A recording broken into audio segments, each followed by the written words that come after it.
Bakit nga ba maganda ang Switzerland?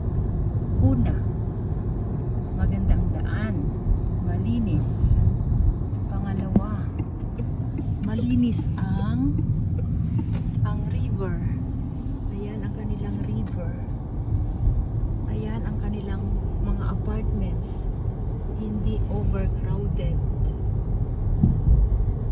Nagbibigay sila ng space sa mga halaman. Ayan, buhay probinsya sa Switzerland. Ayan yung river. Walang nakalutang na basura. Anong sa inyo? Ayan, super linis ng kalsada.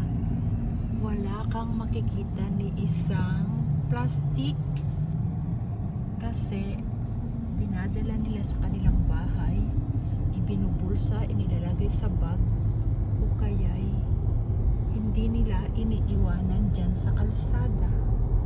Ayan, gayahin natin